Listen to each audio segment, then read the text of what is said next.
Have you ever found yourself in this situation where you're searching for your dream home, but the process becomes overwhelming? I mean, you really thought you had it all figured out, but then you start dealing with prices being higher than what you expected. You probably even submitted an offer already and lost because there was a bidding war. Or maybe you actually did find the perfect home, but you get an inspection report that reveals major issues like the plumbing is leaking or you have cracked foundations. Something you probably did not think to look for.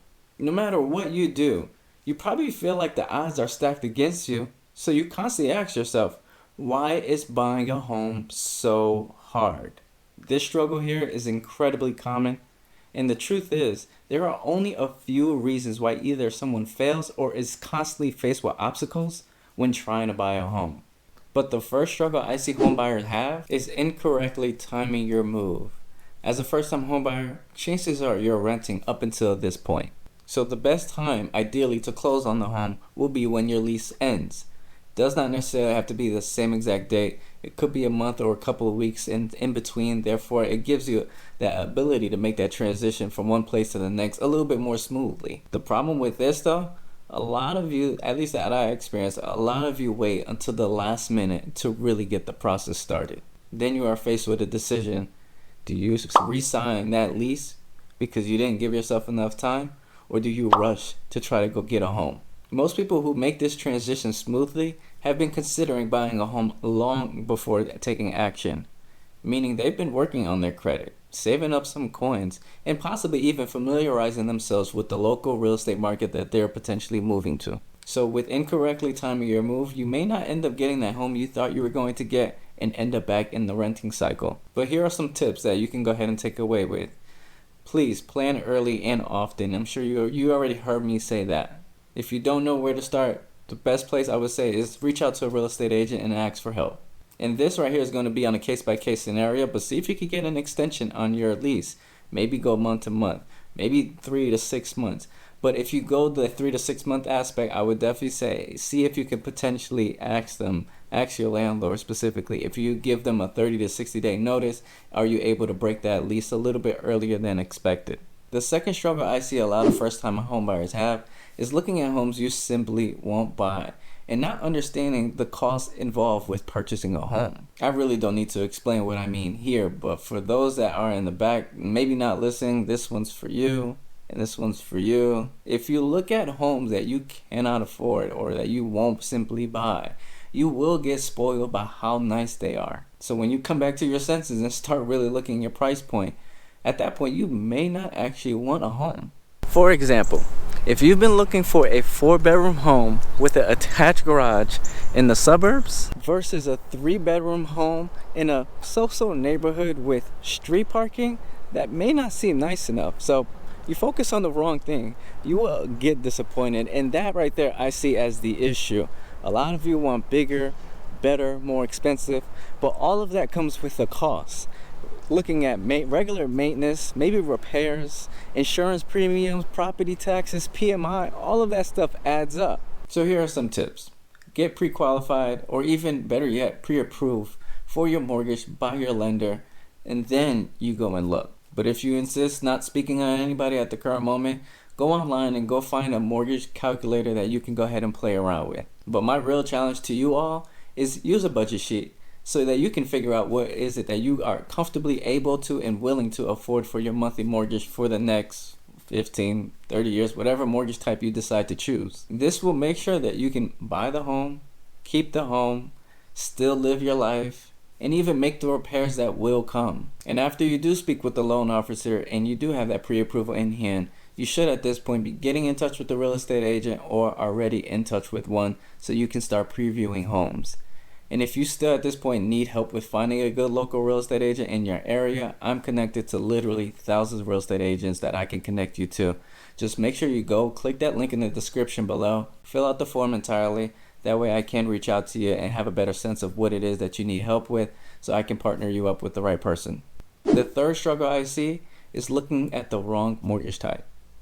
You may think the only mortgage out there for first-time homebuyers is an FHA loan, 30-year fix, but that's far from the case. There are VA loans, FHA, USDA loans, conventional loans, and even depending on your specific lender, you may have mortgage products that literally no one else has access to. Typically, I know credit unions are really good for that, and even your local banks. But the issue with looking at the wrong mortgage type, or even not knowing about the different mortgage products that are out there, you'll find that the loan officer just may give you the best loan product that they think is best for you. I don't know why this is the case, but not every loan officer is going to make recommendations about different loan products out there. So it's either you know about different products that are out there, or your real estate agent knows, or you get stuck with what they give you.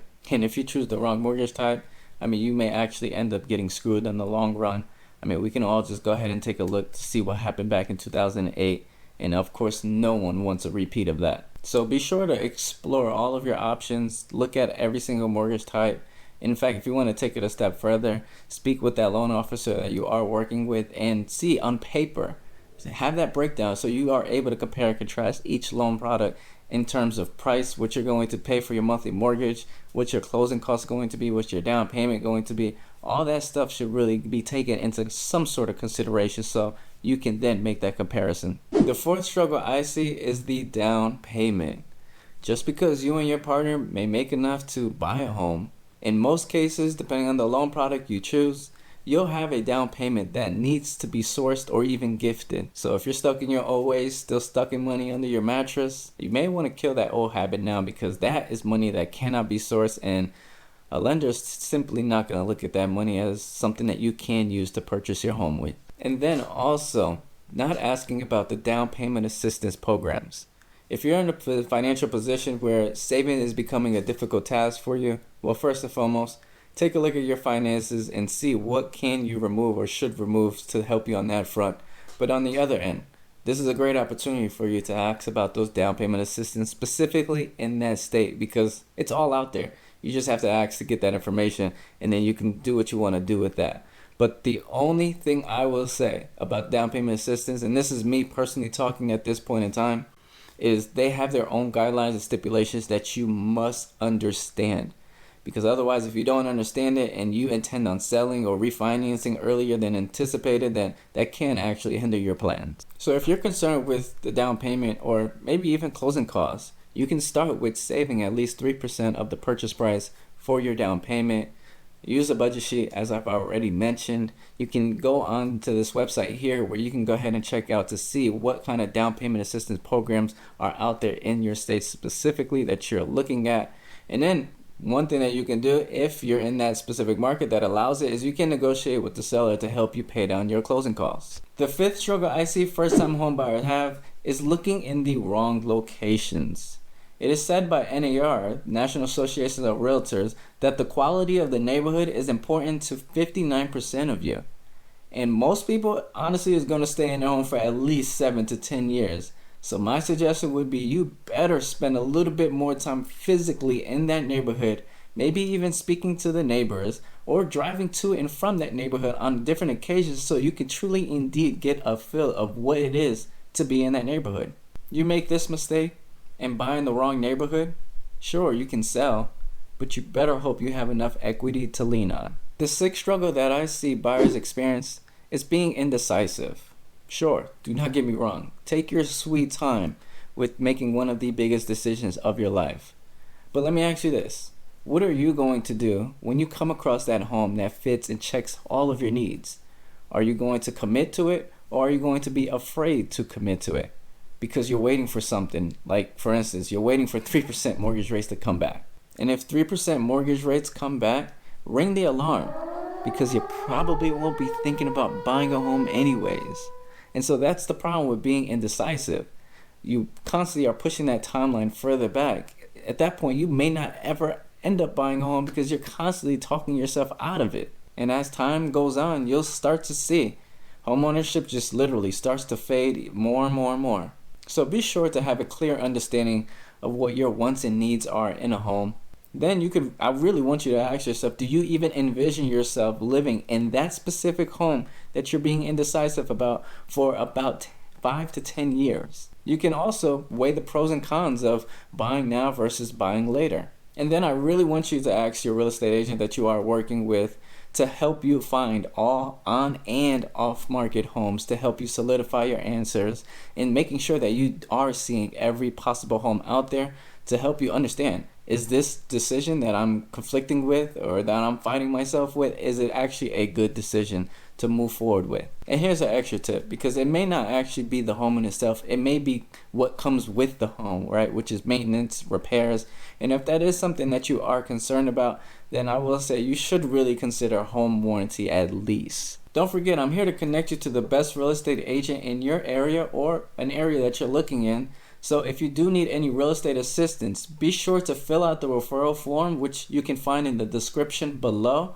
I'll give you a call to better understand your goals so I know exactly who to connect you to. Buying a home might be a struggle, but it is not impossible.